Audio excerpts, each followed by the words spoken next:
ठीक है। तो इस चैप्टर से देखो, इस चैप्टर से ये मान के लो आपको 1 नंबर का क्वेश्चन मिलेगा। वैसे ही चैप्टर अगर हम पढ़ेंगे ना तो ये परमाणु नाम का चैप्टर आपको केमिस्ट्री में भी पढ़ना पड़ेगा या फिजिक्स में पढ़ लो, बात एक ही है। ठीक है, तो हम चैप्टर शुरू करेंगे आज पढ़वा। ठीक है, तो देखो पहली चीज़ परमाणु। अब परमाणु की आप अवधारणा तो जानते हैं। परमाणु को जो अवधारणा दी थी ना, परमाणु को जो अवधारणा दी थी वो किसने दी थी? जॉन डाल्टन ने, जानते हो ना? जो जॉन डाल्टन थे ना, उन्होंने परमाणु के बारे में बताया था। उन्होंने ये कहा था परमाणु जो होता है ना, जो परमाणु होता है ना, वो किसी भी अणु का या किसी भी पदार्थ का सबसे सूक्ष्मतम इकाई होती है। वो क्या होती है? परमाणु होती है। इसका मतलब क्या है? उन्होंने ये बताया था कि प्रत्येक वस्तु परमाणुओं से मिलकर बनी होती है। परमाणुओं से मिलकर बनी होती है।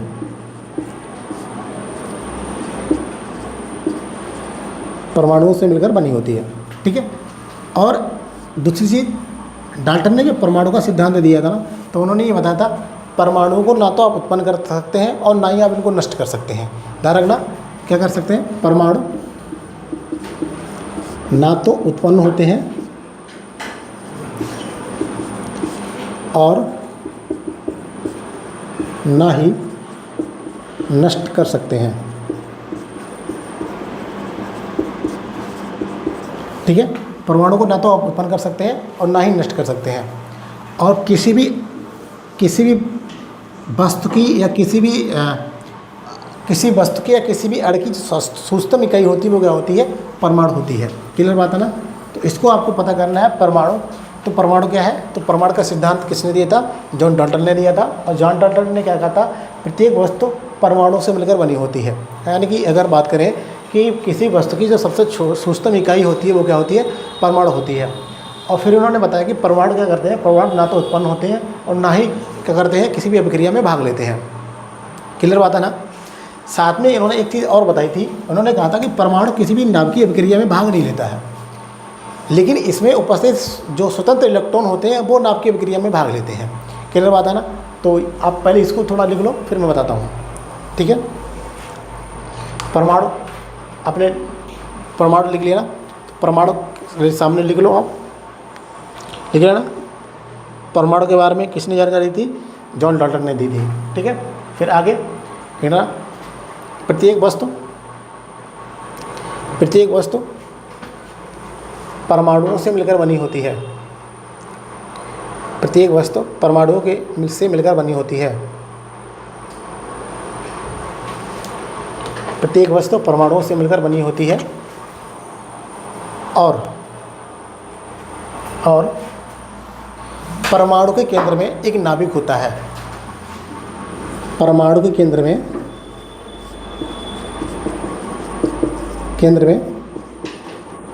एक नाभिक होता है।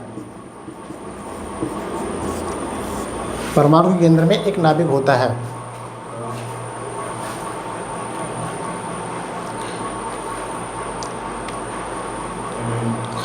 प्रत्येक वस्तु परमाणु से मिलकर बनी होती है। परमाणु के अंदर एक नाभिक होता है। फिर आगे लिखो, नाभिक के अंदर प्रोटॉन व न्यूट्रॉन होते हैं। नाभिक के अंदर प्रोटॉन व न्यूट्रॉन होते हैं।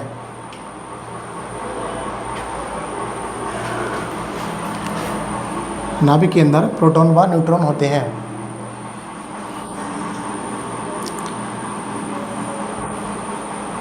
ठीक है, नाभिक के अंदर प्रोटॉन व न्यूट्रॉन होते हैं। अगर आपसे पूछे नाभिक के अंदर क्या होगा? प्रोटॉन और क्या मिलेंगे आपको? न्यूट्रॉन मिलेगा। अभी बात करेंगे इस पर। फिर आगे लिखो अगला पॉइंट, परमाणु के, या ऐसे लिख सकते हो, नाभिक के बाहरी कक्षा में, या नाभिक ना लिखो, ऐसे लिखो, परमाणु के बाहरी कक्षा में अणु या परमाणु, अणु तो बड़ी इकाई है ना, थोड़ी परमाणु छोटी है, तो परमाणु के बाहरी कक्षा में इलेक्ट्रॉन गति करते रहते हैं। इलेक्ट्रॉन गति करते रहते हैं। परमाणुओं की बाहरी कक्षा में इलेक्ट्रॉन गति करते रहते हैं। इलेक्ट्रॉन गति करते रहते हैं। फिर अगला पॉइंट एक और लिखो, प्रोटॉन व न्यूट्रॉन, प्रोटॉन व न्यूट्रॉन, डैश लगा कर लिखना, ये है सब बेरियॉन्स, ठीक है, बेरियॉन्स, मैं साफ लिख देता हूँ, बेरियॉन्स, बेरियॉन्स परिवार के सदस्य हैं, बेरियॉन्स परिवार के सदस्य हैं, बेरियॉन्स परिवार के सदस्य हैं। अगला point, electron, electron, lepton, electron, lepton, lepton परिवार का सदस्य है,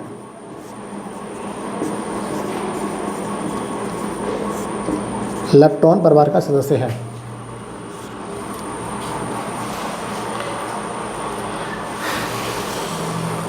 लेप्टॉन परिवार का सदस्य है। अब देखो बात ये है कि इसने ये बताया है, क्या बताया है, समझ लो पहले पूरा का पूरा बात क्या है, फिर आगे चलते हैं। देखो परमाणु की अगर बात करें तो परमाणु के बारे में जॉन डाल्टन ने सबसे पहले जानकारी दी, और जॉन डाल्टन ने क्या कहा कि परमाणु किसी भी वस्तु का सबसे सूक्ष्म कण होता है, ठीक है, किसी वस्तु का क्या होती है, सबसे सूक्ष्म कण होता है, अर्थात परमाणुओं से मिलकर ही क्या होता है, कोई वस्तु का निर्माण होता है। क्लियर बात। फिर उन्होंने बताया परमाणु को ना तो उत्पन्न कर सकते और आप ना ही क्या कर सकते, इसे आप नष्ट कर सकते। एक तरीके से ऊर्जा संरक्षण के रूप में उन्होंने बात करी। अगली चीज़ क्या है, परमाणु के प्रत्येक परमाणु के अंदर क्या होगा, एक केंद्र होगा, और जो केंद्र होगा, एक केंद्र होगा, उससे को क्या बोलेंगे हम, नाभिक बोलेंगे, यानी केंद्र में एक नाभिक होगा ना, वही बात है। अब इन्होंने फिर आगे ये बताया कि इस नाभिक के अंतर्गत ना प्रोटॉन और न्यूट्रॉन मिलेंगे आपको, ठीक है। जैसे अगर हम एक डायग्राम देखें, देखो अगर हम ये डायग्राम बनाएं, ठीक है, अगर हम ये डायग्राम बनाएं तो इसका सेंटर ये, तो यहाँ पर क्या मिलेगा आपको, प्रोटॉन, और क्या मिलेगा आपको, न्यूट्रॉन मिलेगा, प्रोटॉन और न्यूट्रॉन मिलेगा। और इसकी सबसे बाहरी कक्षा में क्या मिलेंगे आपको, इलेक्ट्रॉन गत करते मिलेंगे। क्लियर बात है ना, इलेक्ट्रॉन गत करते मिलेंगे। तो उन्होंने बताया केंद्र में जो होता है वो प्रोटॉन और न्यूट्रॉन होता है, ठीक है। और किसी भी वस्तु का द्रव्यमान भी क्या करते हैं, प्रोटॉन और न्यूट्रॉन के योग होता है ना, ध्यान रखना। किसी भी वस्तु का द्रव्यमान अगर हम निकालेंगे ना, तो द्रव्यमान बराबर हम निकालेंगे तो क्या बनेगा, प्रोटॉन, उसमें उपस्थित प्रोटॉनों की संख्या और प्लस क्या बनेगा, न्यूट्रॉन की संख्या। या हम इसको अब देखते हैं, इसको केमिस्ट्री में लिखते हैं ए बराबर Z+N, ये फॉर्मूला होता है। अगर आपको एटॉमिक नंबर दे रखा है ना, Z और न्यूट्रॉन दे रखे होंगे, ठीक है, तो आप A बराबर Z+N निकाल सकते हैं। यानी द्रव्यमान अगर निकालना तो उसमें नाभिक में उपस्थित प्रोटॉन प्लस न्यूट्रॉन की संख्या। और इलेक्ट्रॉन क्या करता है, किसी भी परमाणु के क्या करता है, बाहरी कक्षा में गति करता रहता है, ठीक है। फिर मैंने ये बताया कि अगर हम इनकी परिवार देखना चाहें, फैमिली देखना चाहें, किस फैमिली से बिलोंग करते हैं, तो प्रोटॉन और न्यूट्रॉन आपको कहाँ से मिलेंगे, बैरियर्स, है ना, ये क्या लिखा था पूरा, बैरियर्स परिवार से हैं। और इलेक्ट्रॉन की बात करेंगे तो ये किस परिवार से संबंधित है, लेप्टॉन परिवार से संबंधित है। क्लियर बात है ना। इसके बाद हम अगर देखें थोड़ा, देखो इसके बाद अगर हम देखें एक चीज़ और, क्या चीज़ है वो, देखो प्रोटॉन और न्यूट्रॉन और इलेक्ट्रॉन, ठीक है। हम यहाँ पर बात करें प्रोटॉन, न्यूट्रॉन और क्या है, इलेक्ट्रॉन। तो आपको एक किसी भी परमाणु के अंदर ये तीनों चीज़ मिलेंगे ना। क्लियर बात है ना। द्रव्यमान कौन बताएगा, प्रोटॉन न्यूट्रॉन मिलके। अगर हम प्रोटॉन की बात करें, है ना, प्रोटॉन की बात करें तो इस पर आवेश जो होता है वो धनात्मक होता है, ध्यान रखना। अगर इनके आवेश की बात करें तो प्रोटॉन जो होता है वो कैसा होता है, धन आवेशित, पॉजिटिव चार्ज आपको मिलेगा, ठीक है, पॉजिटिव चार्ज आपको मिलेगा।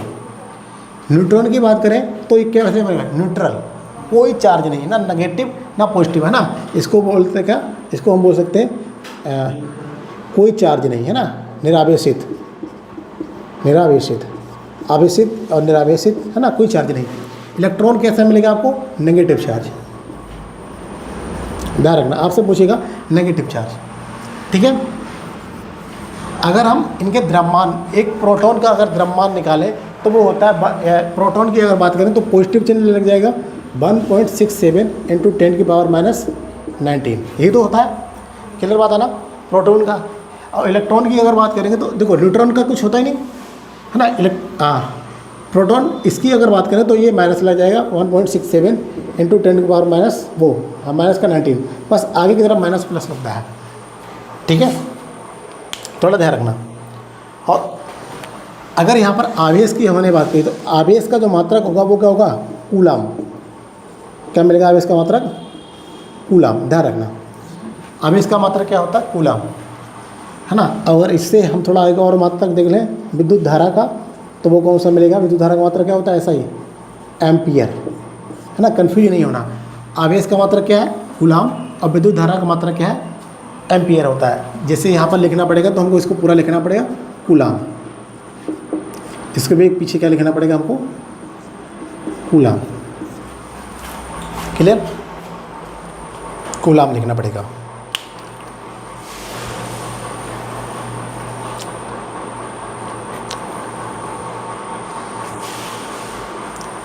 यहाँ तक तो कोई दिक्कत नहीं। इसके बाद ये हो गया, आप लिख लो पैसे।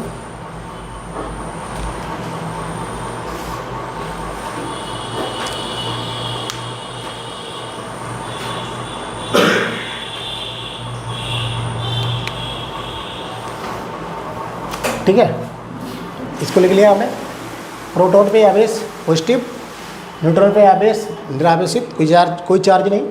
इलेक्ट्रॉन पे आवेश पॉजिटिव, वो नेगेटिव सॉरी।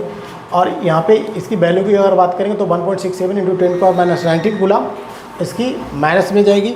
ठीक है, और आवेश की बात करेंगे तो इस आवेश का यूनिट क्या होता है, कूलाम, और विद्युत धारा का मात्रक क्या होता है, एम्पियर। ये इसलिए बता दिया मैंने कि ताकि आप कन्फ्यूज ना हो।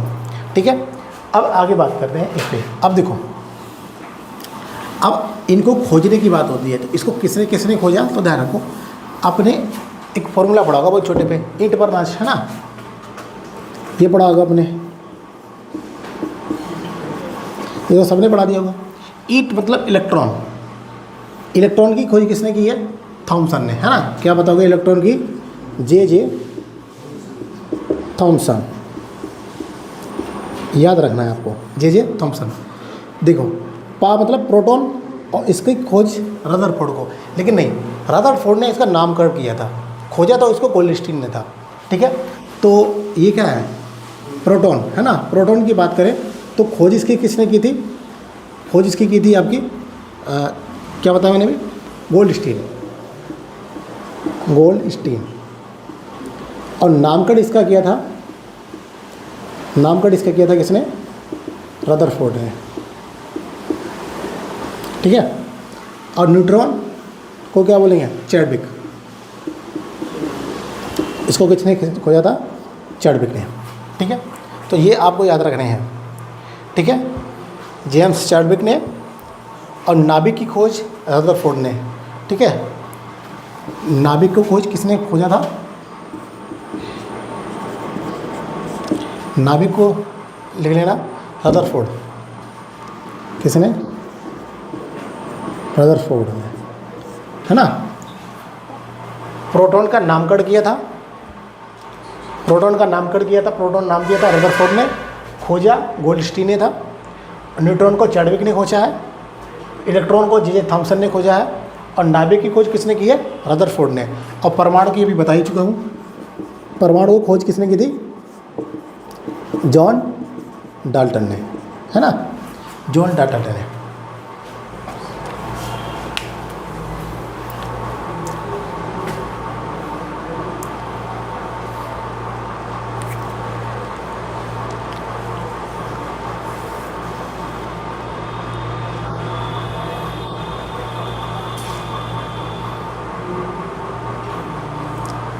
ठीक है, कोई दिक्कत तो नहीं, इसको याद कर लेना, क्लियर पूछे जाते हैं, चाहे केमिस्ट्री में आपसे पूछे और चाहे आपसे फिजिक्स में पूछे, आपको तो पढ़ना ही है। अब वहाँ पे थोड़ी नहीं लिखेगा कि भाई था फिजिक्स में ये फिजिक्स वाला पूछ रहे हैं हम न्यूटन, या फिजिक्स वाला हम तुमसे पूछ रहे हैं चैडविक, है ना। ठीक है, इसके बाद अब देखो, इसके बाद आपसे कभी कभी ये पूछा जाता है कि भाई नाभिक को जो मापा जाता है वो किस में मापा जाता है, तो ध्यान रखना इसकी नाभिक को मापने की जो इकाई होती है वो होती है फर्मीमीटर। ठीक है, तो लिखो ऐसे करके, देखो नाभिक का आकार मापने की इकाई या नाभिक का आकार फर्मीमीटर में मापा जाता है। नाभिक का आकार फर्मीमीटर में मापा जाता है। नाभिक का आकार इसका जो आकार मापा जाएगा वो फर्मीमीटर में मापा जाएगा। फर्मीमीटर या इसको फेंटोमीटर भी बोलते हैं। तो एक फर्मीमीटर या एक फेंटोमीटर बराबर होता है 10⁻⁻15 मीटर। 10⁻⁻15 मीटर। ठीक है, एक फर्मीमीटर बराबर क्या बताओगे आप? एक फर्मीमीटर बराबर होगा 10⁻⁻ का 15 है ना, पॉजिटिव 15 नहीं है, माइनस का 15 है, 10⁻⁻15 मीटर। ठीक है, इसको ध्यान रखना। अगली चीज़, ये तो फर्मीमीटर ये तो बता दिया मैंने क्या, नाभिक को मापने की इकाई। उसके बाद लिखो परमाणु का आकार मापने की। ये नाभिक की बात हो गई। अब परमाणु का आकार मापने की इकाई, परमाणु का आकार मापने की इकाई एंगस्ट्रॉम। क्या है? एंगस्ट्रॉम। अब एक एंगस्ट्रॉम बराबर ऐसे लिखा जाता है, एक एंगस्ट्रॉम बराबर 10⁻⁻10 10⁻⁻10 मीटर। एक एंगस्ट्रॉम बराबर 10⁻⁻10 मीटर। ठीक है, अब अगर थोड़ा ये तो याद कर लिए है ना, एक नैनो आपसे और पूछ लेता है ना, तो एक नैनोमीटर बराबर 10⁻⁹ मीटर। इसको याद कर लेना। ठीक है, परमाणु का जो आकार मापा जाता है वो एंगस्ट्रॉम में मापा जाता है। एक एंगस्ट्रॉम बराबर क्या होता है? 10⁻⁹ मीटर। और नाभिक का जो आकार मापा जाता है वो फर्मीमीटर में मापा जाता है। और एक फर्मीमीटर बराबर क्या होता है? 10⁻⁻15। अब देखो 10⁻⁻15 है और 10 क्या है? 10 है। ठीक है, और ध्यान रखना इसमें बड़ा कौन सा है? तो बड़ा तो भाई ये वाला है ना भाई। नाभिक तो ये होगा ना, उसके बड़ा वाला बाहर की तरफ ये मिल के परमाणु बनेगा ना, तो ये -15 कम है और -10 ज़्यादा है। इसको याद रखना है आपको। ठीक है, आगे हेडिंग बनाओ, नाभिकीय बल।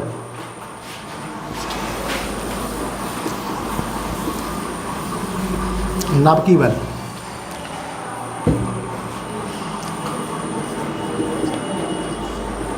नाभिकीय बल जिसको आप न्यूक्लियर फोर्स बोलते हैं ना, अंग्रेजी में इसको न्यूक्लियर फोर्स बोलते हैं, नाभिकीय बल। अब देखो पहली चीज़ तो नाभिकीय बल कहाँ पे लगेगा? तो ध्यान रखना दो परमाणु के मध्य जिसमें नाभिक उपस्थित होता है और प्रत्येक परमाणु में नाभिक उपस्थित होता है। ठीक है, तो परमाणु के मध्य जिसमें नाभिक उपस्थित होता है उसमें क्या लगता है? नाभिकीय बल लगता है, पहली चीज़। और ये प्रकृति में उपस्थित सबसे मजबूत बल होता है। प्रकृति में उपस्थित सबसे मजबूत बल होता है नाभिकीय बल। सबसे कमज़ोर बल मैंने बताया था गुरुत्वाकर्षण बल। ठीक है, तो ये दो नाभिकों के मध्य लगेगा, सबसे मजबूत बल होता है और हमेशा जो ये होता है धनात्मक, मतलब क्या करेगा? पास में लाने वाला होगा, धनात्मक होगा। क्लियर बात है ना? और ये क्या है? सबसे मतलब दूरी होती है वो कम दूरियों के मध्य लगता है। ठीक है, ये कम दूरियों के मध्य लगता है। तो पहला पॉइंट इसमें आप लिख सकते हो नाभिकीय बल में,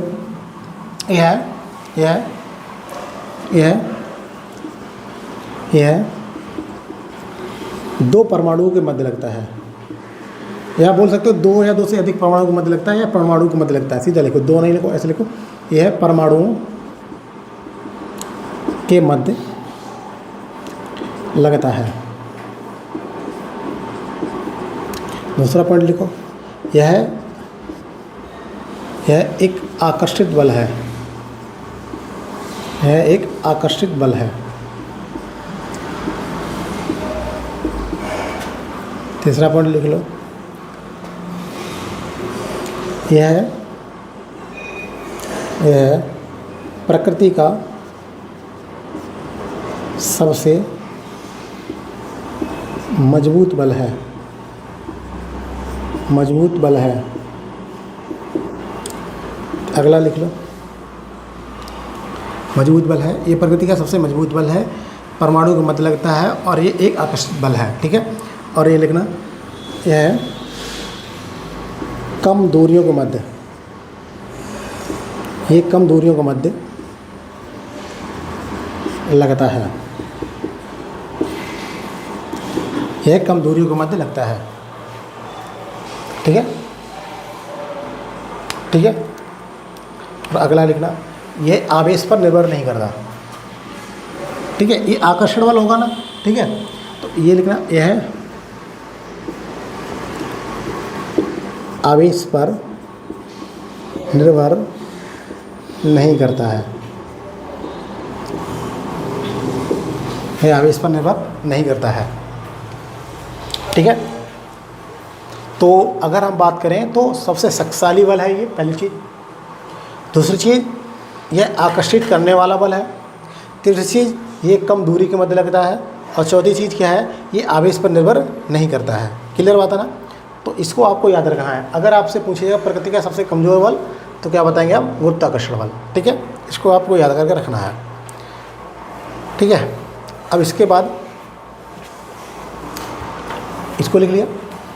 इसके बाद हम परमाणु में अंदर चलेंगे। तो परमाणु को अगर देखें ना, तो परमाणुओं के अंदर अगर देखें तो जो अणु होते हैं, या परमाणु बोलें या इसका बड़ा रूप बोलें, ठीक है। तो यहाँ पे तीन चीज़ें आपको देखने को और मिलेंगी। एक देखने को मिलेगा आपको चालक, दूसरा मिलेगा आपको चालक, कुचालक, चालक होता है, एक कुचालक होता है और एक होता है अर्धचालक, अर्धचालक। ये तीन चीज़ें होती हैं, ठीक है। तीन चीज़ें होती हैं, चालक मिलेगा, कुचालक मिलेगा और चालक मिलेगा, ठीक है। अब देखो, चालक का मतलब होता है जिसमें फ्री इलेक्ट्रॉन होते हैं। देखो एक चीज़ ध्यान रखना, जो ऊर्जा का प्रवाह करें या फिर हम ऊष्मा का प्रवाह करें, है ना, या फिर हम विद्युत का प्रवाह करें, बात एक ही है। बस डिपेंड करता है कि चीज़ें अलग अलग, वस्तुएं अलग अलग प्रॉपर्टीज शो करते हैं। अगर हम बात करें इन सब की, तो इन सब को चाहे विद्युत का प्रवाह करें तो वो भी हमको फ्री इलेक्ट्रॉन चाहिए, ठीक है। ऊष्मा का भी प्रवाह करें, फ्री इलेक्ट्रॉन चाहिए, ठीक है। ऊष्मा या ऊर्जा बात की है, ठीक है। तो हमको जो एक तरीके से ऊर्जा का जो भाग होता है ना, ये विद्युत ऊर्जा ही तो होती है एक प्रकार की। तो चाहे कोई भी ऊर्जा की बात करें, तो ऊर्जा के प्रवाह के लिए हमको किसकी ज़रूरत पड़ती हो, मुक्त इलेक्ट्रॉन की ज़रूरत पड़ती है, फ्री इलेक्ट्रॉन की ज़रूरत पड़ती है। क्लियर बात है ना। तो चालक का मतलब ये होता है जहाँ पर फ्री इलेक्ट्रॉन हो, है ना। इसमें क्या मिलेगा, इसमें आपको जो फ्री मुक्त इलेक्ट्रॉन मिलेंगे। और जो मुक्त इलेक्ट्रॉन होंगे वो क्या करेंगे, वो क्या करते हैं, ऊर्जा का प्रवाह करते हैं। यानी कि चालक का मतलब क्या है, जो अपने अंदर से ऊर्जा का प्रवाह होने दे, वो क्या कहलाता है, हमारा चालक कहलाया जाता है। क्लियर बात है ना। दूसरी चीज़, कुचालक का मतलब ये होता है, इसमें पहली चीज़ तो मुक्त इलेक्ट्रॉन नहीं मिलने वाले हैं, और ये क्या करता है, इसके अंदर से ऊर्जा का प्रवाह नहीं होता है। क्लियर बात है ना। यानी कि अगर हम बात करें, सीधी सी बात है, जैसे कुचालक में आप लकड़ी ले लो, लकड़ी में अगर गीली लकड़ी है तो उसमें इलेक्ट्रॉन है तो ऊर्जा का प्रवाह कर जाएगी। लेकिन अगर सूखी लकड़ी है तो वहाँ पे इलेक्ट्रॉन नष्ट हो जाते हैं, तो एक तरीके से कुचालक की तरह व्यवहार करती है। क्यों करती है, क्योंकि मुफ्त इलेक्ट्रॉन है ही नहीं वहाँ पर, ठीक है। तो अपने आप से ऊर्जा का प्रवाह नहीं होने देगी। जैसे चालक की बात करें, जैसे आप ले लो रॉड, कोई मेटल ले लो, धातु ले लो, तो धातुएँ क्या करती हैं, जो धातुएँ जो क्या करती हैं, उसमें मुक्त इलेक्ट्रॉन होते हैं, और मुक्त इलेक्ट्रॉन क्या करते हैं, ऊर्जा का प्रवाह करते रहते हैं, ठीक है। जैसे आप लोहे की छड़ ले लो, लोहे की छड़ को ले लो, चालक है, ठीक है। तो आप जितनी भी है, इसमें कुचालक के अंदर प्लास्टिक को भी शामिल कर सकते हैं आप, ठीक है। तो दूसरी चीज़, अगली चीज़ क्या है, अर्धचालक। तो अर्धचालक ऐसी धातुएं होती हैं जो चालक व कुचालक, चालक और कुचालक दोनों तरफ व्यवहार करते हैं, ठीक है। चालक और कुचालक दोनों तरफ व्यवहार करती हैं। ध्यान रखना, ये चालक जब बनती हैं, देखो प्रत्येक वस्तु में एक चीज़ पाई जाती है जिसको आप रेजिस्टेंस कहते हैं। क्या कहते हैं, रेजिस्टेंस। यानी रेजिस्टेंस का मतलब क्या होता है, प्रतिरोध। प्रत्येक वस्तु अपने अंदर बहने वाली जो भी ऊर्जा हो, चाहे विद्युत ऊर्जा हो, वो सबका विरोध जरूर करती है कुछ ना कुछ, है ना। तो प्रत्येक वस्तु में प्रतिरोध पाया जाएगा। अब चालक की बात करेंगे तो चालक में प्रतिरोध कम मिलेगा, ठीक है। अब जब प्रतिरोध कम मिलेगा तो आसानी से ऊर्जा का प्रवाह हो जाएगा। कुचालक में ये प्रतिरोध बहुत ज़्यादा होता है, तो इसमें से प्रतिरोध को कम करना होता है, तो प्रतिरोध कुचालक में कम होता नहीं है। अर्धचालक की बात करें तो अर्धचालक चालक की तरह जब व्यवहार करेगी जब इसका प्रतिरोध क्या हो जाएगा, कम हो जाएगा। दूसरी चीज कुचालक की तरफ जब व्यवहार करेंगे जब इसका प्रतिरोध क्या रहेगा, ज़्यादा रहेगा, ठीक है। अब चालक में कुछ अर्धचालक में आप जैसे रखते हैं सिलिकॉन, है ना, सिलिकॉन रखते हैं और क्या रखते हैं, जर्मेनियम, ये दोनों के दोनों है क्या है, अर्धचालक। अब देखो ध्यान रखना, जब आप अर्धचालकों को गर्म करेंगे ना, तो जब आप अर्धचालकों को गर्म करेंगे ना तो ये चालक की तरह व्यवहार करने लगती हैं, क्योंकि इसमें फ्री इलेक्ट्रॉन है वो उनकी संख्या क्या हो जाती है, बढ़ जाती है। क्लियर बात है ना। और चालक को आप जब गर्म कर देंगे तो ऊर्जा का प्रवाह और तेज करना शुरू कर देगा, क्योंकि इलेक्ट्रॉन की संख्या इसमें अच्छी खासी है, लेकिन उनका जो आवेश है इनके पास वो तेज़ी तरीके से ट्रांसफ़र होना शुरू हो जाएगा, ठीक है। तो ध्यान रखना। तो अगला बना लो, इसमें अगला इसमें हेडिंग बना लो आप, अगला लिख लो। पहला पॉइंट ऐसे पॉइंट की तरह लिखो ऐसे लिखो, ऐसे लिखना।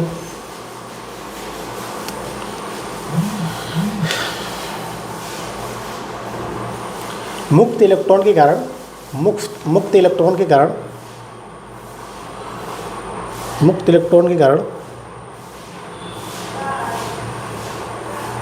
वस्तुएं, मुक्त इलेक्ट्रॉन के कारण वस्तुएं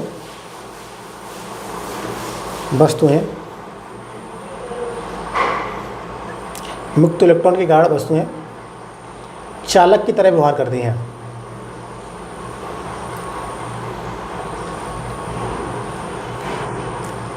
चालक की तरह व्यवहार करती हैं।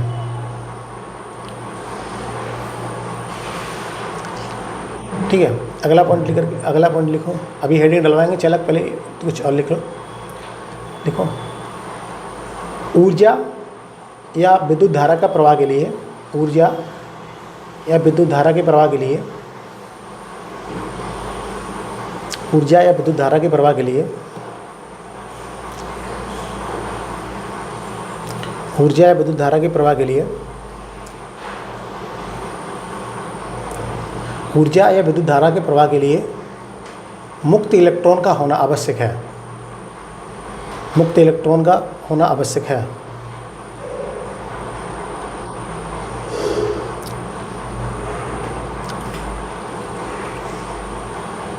मुक्त इलेक्ट्रॉन का होना आवश्यक है। ठीक है। अगली को एक और पॉइंट,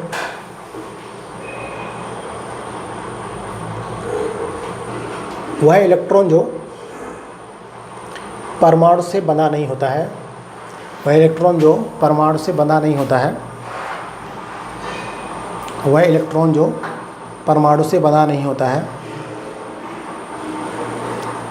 वह इलेक्ट्रॉन जो परमाणु से बंधा नहीं होता है, मुक्त इलेक्ट्रॉन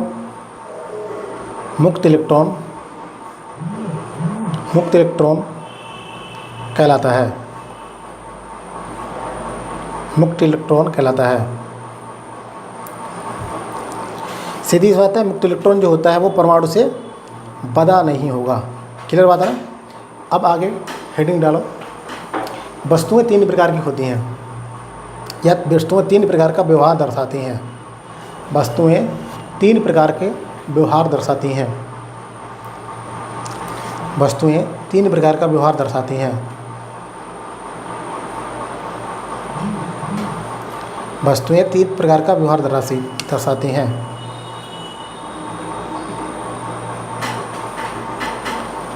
पहला लिखो, चालक। चालक चालक चालक में लिखो, इनमें मुक्त इलेक्ट्रॉनों की संख्या, इनमें मुक्त इलेक्ट्रॉनों की संख्या, इनमें मुक्त इलेक्ट्रॉनों की संख्या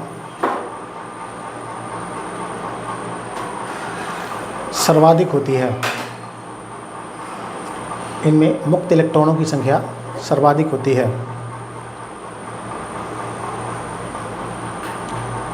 दूसरा पॉइंट यह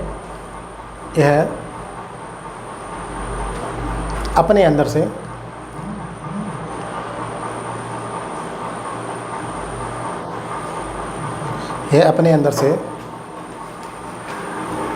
विद्युत धारा का प्रवाह होने देते हैं। यह अपने अंदर से विद्युत धारा का प्रवाह होने देते हैं। यह अपने अंदर से विद्युत धारा का प्रवाह होने देते हैं। यह अपने अंदर से विद्युत धारा का प्रवाह होने देते हैं। उदाहरण लिखो। सभी धातुएं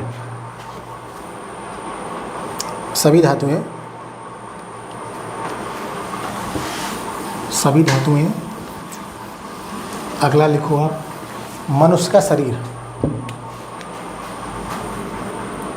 चालक में पहली चीज़ क्या है? मुक्त इलेक्ट्रॉन, है ना, विद्युत धारा का प्रवाह।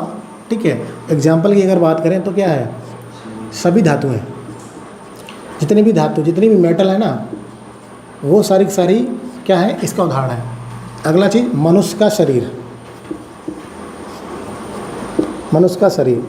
शरीर है ना, इसमें भी विद्युत धारा का प्रवाह हो जाता है ना, नहीं होता तो छू के देख रहे हैं। अगला और एग्जाम्पल लिखो। सादा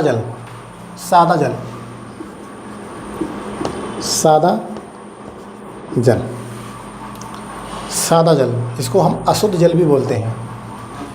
अशुद्ध जल, ठीक है। जो अशुद्ध जल होता है ना, उसमें क्या होता है कि जैसे पोटेशियम, मैग्नीशियम, इन सब के आयन होते हैं उपस्थित, है ना। अब जैसे आप वाटर को देखो ना, जल को अगर देखो ना, जल में आपके ये सारे आयन घुले मिलेंगे। अब जो आयन घुले मिलेंगे तो या तो उससे पॉजिटिव चार्ज होगा या नेगेटिव चार्ज हो जाएगा। तो इसीलिए क्या करता है, अगर इसमें विद्युत धारा का प्रवाह किया जाए तो इसमें विद्युत धारा प्रवाह हो जाती है। क्लियर बात है ना। तभी तो आपसे मना किया जाता है भाई गीले हाथों से तार को या वायर को छुए ना। क्यों?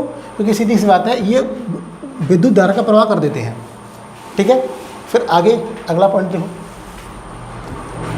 अब अगला पॉइंट लिखो, क्या लिखोगे? अगला पॉइंट लिखो। देखो, मैं दो चीज़ें और नोट करके लिखो। पहले यहाँ पे नोट करके लिखो, उसके बाद आगे चलते हैं। नोट करके और लिखो।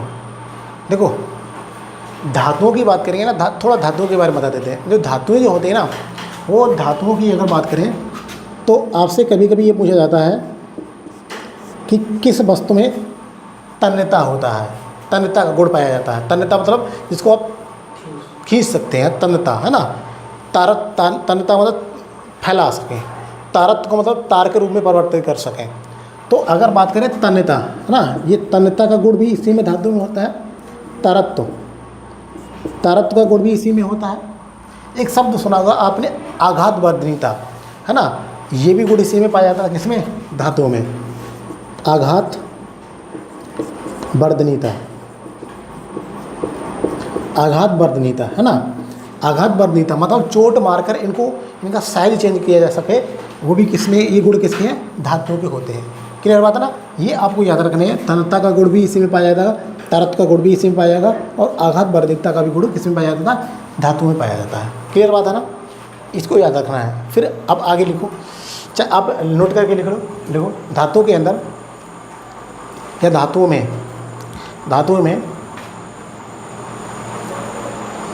में तन्यता, कोमा, तारत्व, तन्यता कोमा तारत्व, कोमा आघात वर्धनीता। आघात का मतलब होता है चोट पहुंचाना, है ना। हथौड़ा मारते हैं तेज तरीके से उसको, है ना। आघात वर्धनीता का गुण पाया जाता है। आघात वर्धनीता का गुण पाया जाता है।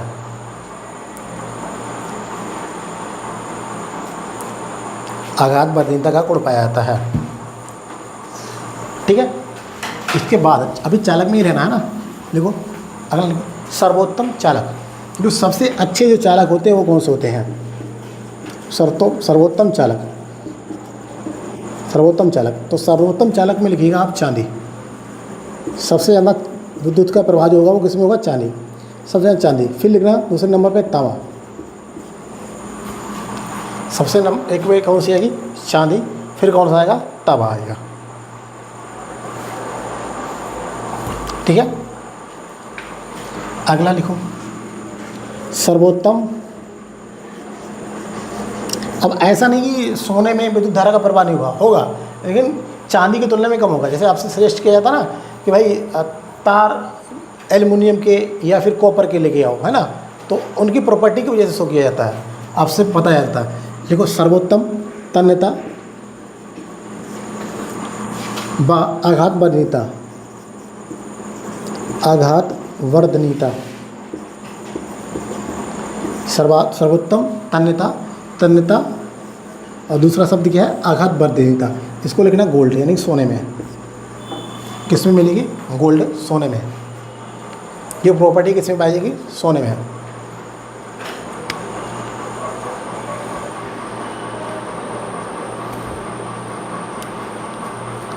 सोने में, है ना।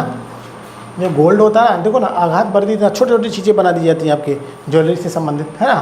तन्यता फैला देते हैं ऐसे करके। ठीक है, अगला लिखो सबसे हल्की धातु, सबसे कम घनत्व वाला धातु, सबसे कम घनत्व वाला धातु, सबसे कम घनत्व वाला धातु, सबसे कम घनत्व वाला धातु, सबसे कम घनत्व वाला धातु में लिखो लिथियम। कौन सा धातु है? लिथियम। देखो अगर आवर्त सारणी पढ़ा होगा ना आपने, तो हाइड्रोजन, हाइड्रोजन, फिर हीलियम, फिर क्या आता है? लिथियम आता है। तो हाइड्रोजन तो एक गैस है और हीलियम भी एक गैस है। हाइड्रोजन गैस है ना, और हीलियम गैस है जो कि गुब्बारों को में भरा जाता है या गोताखोर ऑक्सीजन के साथ मिक्स करने के लिए समुद्र की गहराई में लेके जाते हैं। तो हाइड्रोजन हीलियम गैस है। तो अगला जो अगर बात करें तत्व की बात करें, तो थर्ड पे कौन सा आता है? लिथियम आता है। तो ये सबसे कम घनत्व वाला जो धातु है वो कौन सी है? आपकी लिथियम। अगला लिखो सबसे अधिक घनत्व वाली धातु, सबसे अधिक घनत्व वाली धातु, सबसे अधिक घनत्व वाली धातु, सबसे अधिक घनत्व वाली धातु ऑस्मियम, ऑस्मियम। सबसे अधिक घनत्व वाली धातु कौन सी है? ऑस्मियम है। क्लियर है ना? सबसे अधिक घनत्व वाली धातु कौन सी है? ऑस्मियम है। याद रखना है आपको। पहला क्या याद रखना है?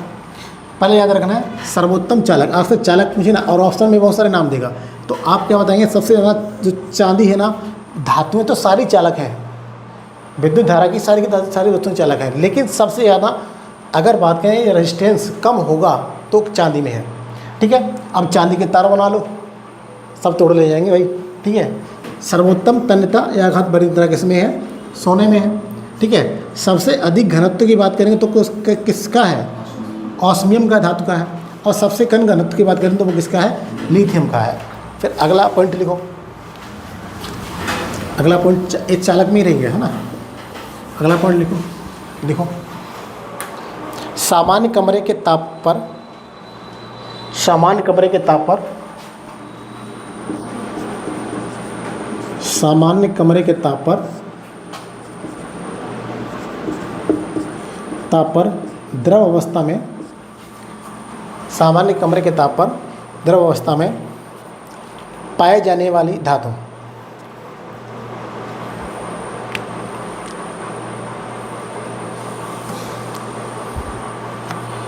सामान्य कमरे के ताप पर द्रव अवस्था में पाई जाने वाली धातु। तो सबसे पहले इसमें लिखिएगा नाम पारा। इसी के गुण की वजह से इसको क्या किया जाता है? थर्मामीटर में भरा जाता है। ठीक है, ये अपना आकार नहीं बदलेगा जल्दी से। ठीक है, और पारा। दूसरी धातु इसमें लिखेगा सीजियम,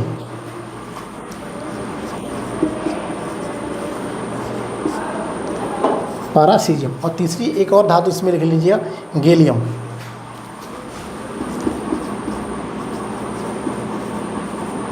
गैलियम, ठीक है। यानी मरकरी नरगिया, ये द्रवावस्था में पाई जाती है, ठीक है। और एक चीज़ और नोट करके लिख लो, धातु के साथ मिलकर पारा अमलगम का निर्माण करता है। धातु के साथ मिलकर पारा अमलगम का निर्माण करता है। धातुओं के साथ मिलकर पारा अमलगम का निर्माण करता है।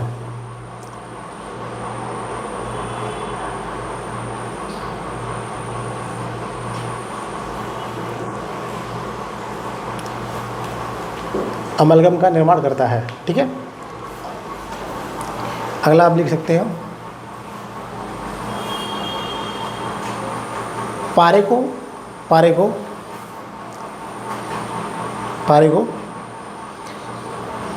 थर्मोमीटर में भरा जाता है। डॉक्टर थर्मोमीटर में भरा जाता है।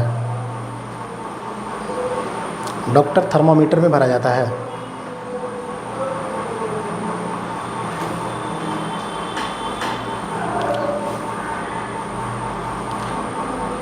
डॉक्टर थर्मामीटर में भरा जाता है, ठीक है।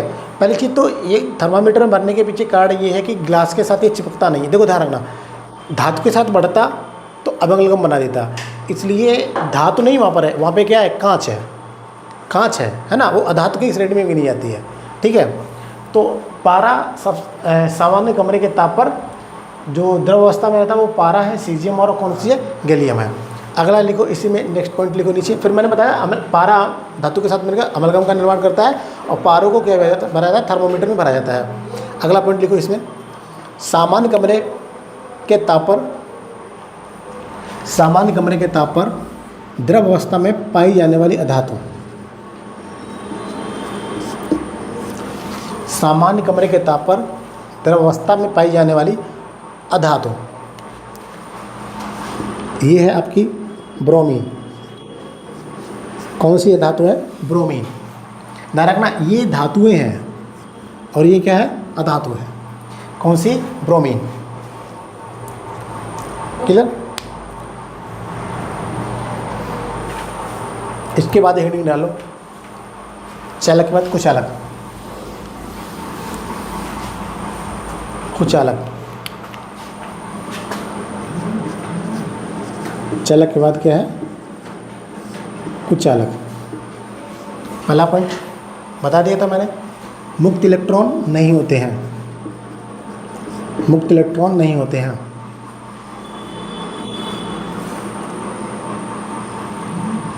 मुक्त इलेक्ट्रॉन नहीं होते हैं।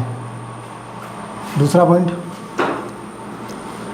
इनकी प्रतिरोधक क्षमता या रेजिस्टेंस या प्रतिरोध, इनका प्रतिरोध अनंत होता है।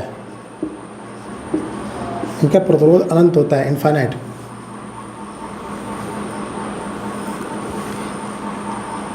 तीसरा पॉइंट, यह अपने आप में से विद्युत धारा का प्रवाह नहीं करने देते।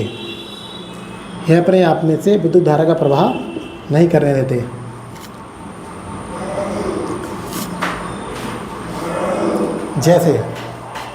जैसे एग्जाम्पल लिखो, जैसे लिखो। इसमें एग्जाम्पल में क्या आप लिख सकते हैं, सबसे बढ़िया एग्जाम्पल लिख लो, प्लास्टिक, ठीक है। दूसरा एग्जाम्पल लिख सकते हैं आप, अधातुएं। ध्यान रखना, धातुएं नहीं है, अधातुएं। गीली लकड़ी नहीं लिखेंगे, सूखी लकड़ी लिखेंगे, लकड़ी है ना। और लकड़ी को यहाँ पे सूखी है ना, गीली में तो इलेक्ट्रॉन मुक्त मिल जाएगा, सूखी, ठीक है। ये सारी चीज़ें कुचालक के अंदर रख लो आप, ठीक है। प्लास्टिक, रबड़ आप लिख सकते हैं इसमें। ये थर्ड पॉइंट, विद्युत धारा का प्रवाह नहीं होने देते हैं। अपने आप में से विद्युत धारा का प्रवाह नहीं होने देते हैं। कुचालक का मतलब होता है जिसमें मुक्त इलेक्ट्रॉन नहीं पाए जाते हैं। पहली चीज़, प्रतिरोध इनका अनंत होता है ना, और अपने आप में से विद्युत धारा का प्रवाह नहीं होने देते हैं। एग्जाम्पल जैसे प्लास्टिक है, अधातुएं मैंने बताया, लकड़ी है। अगला रबड़ लिख सकते हैं आप, रबड़। इसीलिए देखो आपके प्लास्टिक होता है उस पर रबड़ चलाई जाती है, ठीक है, इंसुलेटर बोलते हैं। अगला चीज़ आप लिख सकते हैं हीरा, डायमंड, ध्यान रखना, हीरा इसके अंतर्गत आएगा, ग्रेफाइट नहीं आएगी। ग्रेफाइट चालक के अंदर चली जाएगा, उसमें मुक्त इलेक्ट्रॉन पाया जाता है, जबकि कार्बन के दोनों अपरूप हैं। ठीक है, हीरा लिख सकते हैं। ऐसे बहुत सारे एग्जाम्पल हो सकते हैं ऐसे करके, इनको याद रखना है। इसके बाद देखो अर्धचालक, थर्ड है अर्धचालक। अर्धचालक जिसको आप सेमीकंडक्टर बोलते हैं, अर्धचालक, अर्धचालक या सेमीकंडक्टर। पहला लिखो इसमें पॉइंट, इसमें मुक्त इलेक्ट्रॉनों की संख्या बहुत कम होती है। इसमें मुक्त इलेक्ट्रॉनों की संख्या, मुक्त इलेक्ट्रॉनों की संख्या, इलेक्ट्रॉनों की संख्या कम होती है, संख्या कम होती है। ये कम होती है, इसकी की तुलना किससे कर रहे हैं हम? चालकों के साथ, है ना। अगला पॉइंट लिख सकते हो, ये है, ये है, यह है चालक व, यह है चालक व कुचालक, दोनों तरह का व्यवहार करते हैं, दोनों तरह का व्यवहार करते हैं, दोनों तरह का व्यवहार करते हैं, व्यवहार करते हैं। अगला ऐसे लिखो इसमें, जब जब प्रतिरोध, जब प्रतिरोध कम हो जाता है, जब प्रतिरोध कम हो जाता है, जब प्रतिरोध कम हो जाता है, जब प्रतिरोध कम हो जाता है, तब क्या है? चालक। जब प्रतिरोध कम हो जाता है तब क्या बनेगी? रहेंगे चालक रहेंगे। क्लियर बात? देखो प्रतिरोध को आप शून्य नहीं कर सकते, इसी ध्यान रखिएगा। प्रतिरोध शून्य करना एक आइडियल कंडीशन मानी जाती है, लेकिन एक्चुअल में आप नहीं कर पाएंगे कभी प्रतिरोध शून्य। अगर कोई वस्तु है तो उसमें प्रतिरोध होगा ही होगा। इसीलिए आपको ये सजेस्ट किया जाता है कि भाई ऐसा करो ना, आप क्या करो कि आपको अपना इन्वर्टर ना, इन्वर्टर की लाइन लंबी नहीं ले जानी चाहिए। क्योंकि देखो प्रत्येक वस्तु है, मेटल धातुओं से बनी है, विद्युत प्रवाह धातुओं में होगा और धातु में रेजिस्टेंस पाया जाता है। और जितनी लंबी दूर तक आप लाइन बिछाएंगे ना, उतनी लंबी क्या है आपको प्रतिरोध होगा, प्रतिरोध जो है ना उतना ही ज़्यादा होगा। तो जो बोलते हैं कि ऊर्जा का लैप्स, यानी कि एनर्जी का लैप्स जो होगा वो ज़्यादा बढ़ जाता है। क्लियर बात है? तो प्रतिरोध कम हो जाता है। अगर प्रतिरोध कम है तो चालक। अगला लिखो पॉइंट, अगर प्रतिरोध, अगर प्रतिरोध ज़्यादा है तो, ज़्यादा है तो क्या करेंगी? कुचालक। उदाहरण लिख लेना, एग्जाम्पल सिलिकॉन व जर्मेनियम, सिलिकॉन व जर्मेनियम। उदाहरण सिलिकॉन व जर्मेनियम, उदाहरण में सिलिकॉन व जर्मेनियम। बहुत पूछे जाते हैं आपसे एग्जाम्पल लेके, निम्नलिखित में से कौन सी अर्धचालक या सेमी कंडक्टर है? तो आप याद रखिएगा सिलिकॉन और जर्मेनियम। अब इसमें अब एक पॉइंट और लिख लें, नोट करके लिख लो जाके, नोट करके लिख लो जाके। सिलिकॉन व जर्मेनियम का उपयोग, सिलिकॉन व जर्मेनियम का उपयोग, सिलिकॉन व जर्मेनियम का उपयोग सौर पैनल, सौर पैनल बनाने में किया जाता है, सौर पैनल बनाने में किया जाता है। सिलिकॉन व जर्मेनियम का उपयोग सौर पैनल बनाने में किया जाता है। ठीक है, अगला पॉइंट लिख लो, जब अर्धचालक को गर्म किया जाता है, जब अर्धचालक को गर्म किया जाता है, जब आप सेमीकंडक्टर को गर्म कर दें, जब आप अर्धचालक को जब अर्धचालक को गर्म किया जाता है तब